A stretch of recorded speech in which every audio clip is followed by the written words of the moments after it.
Oke guys, kembali lagi di channel belajar farmasi klinis. Kali ini saya akan belajar tentang formulir pengajuan dan penghapusan obat dalam formularium.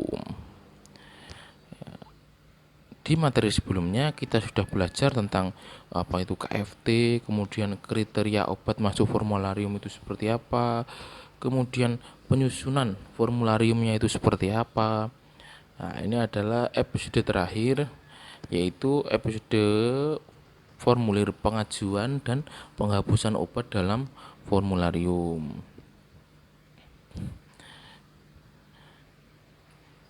Kenapa kok ada penghapusan ya?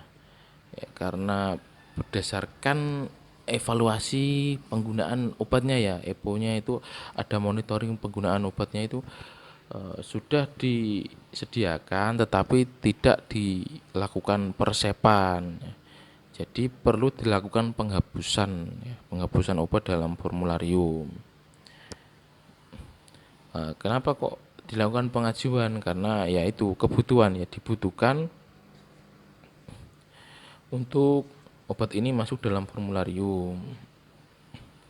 Contohnya dalam kasus COVID inilah. Ini kan ada beberapa obat yang masuk formularium obat COVID ya. Contohnya itu remdesivir, kemudian Avigan. Ini kan harus dimasukkan dalam formularium. Dimasukkan obatnya itu jenis sebagai antivirus, kemudian dosisnya itu sekian sampai sekian, kemudian sediaannya itu sekian, itu harus masuk dalam formularium. Langsung saja kita mulai. Ya, materinya sumbernya masih sama dari Kemenkes RI nomor HK 0107 garing Menkes garing 200 garing 2020 tentang pedoman penyusunan formularium di rumah sakit.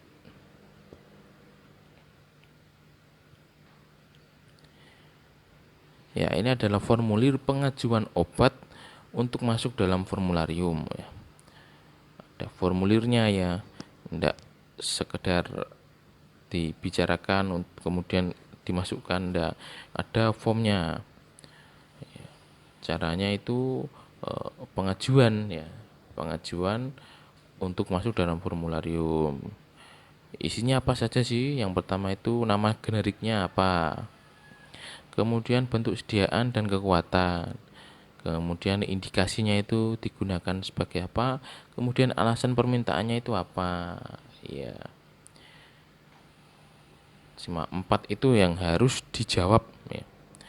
Kemudian ada tanda tangan dari kepala SMF ya, staf medik fungsional, dan tanda tangan dari dokter yang meminta.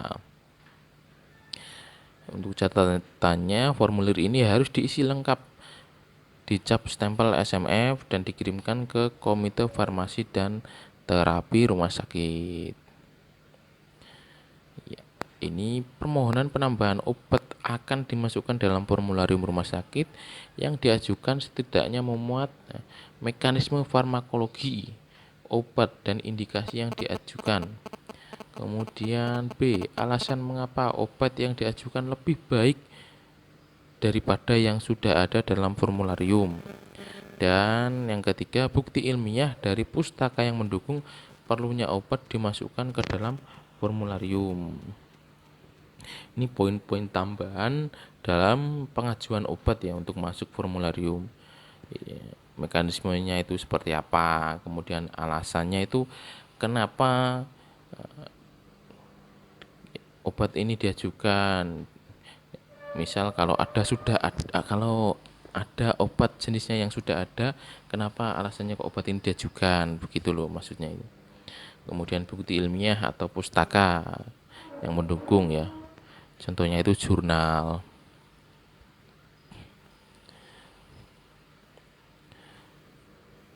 Iya, kalau ini adalah formulir pengajuan penghapusan obat dalam formularium ya. Isinya itu sama ya, nama generik, kemudian bentuk sediaan dan kekuatan, kemudian indikasi ya. Yang beda ini di poin keempat adalah alasan Jadi yang beda itu di situ ya, di alasan penghapusan. Kenapa kok alasan penghapusan ini menjadi poin penting ya? Contohnya seperti ini ya. Di monitoring evaluasi penggunaan obat ya, obat ini sudah masuk formularium tetapi jarang diresepkan, jadi stoknya itu banyak, jadi tidak langsung secara tidak langsung itu kan menumpuk stok ya, kita stoknya itu banyak sudah, karena order itu tidak langsung sedikit, order itu langsung digunakan dalam jangka waktu tertentu, misalnya 6 bulan. Kemudian tanda tangannya sama dari kepala staf medik fungsional dan dokter yang meminta. Ya, kriteria penghapusan obat dari formularium. Yang pertama itu obat tidak beredar lagi di pasaran. Ini bisa digunakan menjadi alasan penghapusan ya. Kemudian obat tidak ada yang menggunakan lagi ya, contohnya seperti tadi ya yang saya contohkan. Sudah banyak tapi tidak diresepkan. Kemudian sudah ada obat baru yang lebih cost efektif ya. Ada obat baru yang lebih cost efektif ya dari perhitungan farmakoekonomi. Kemudian obat yang setelah dievaluasi memiliki resiko lebih tinggi dibandingkan manfaatnya.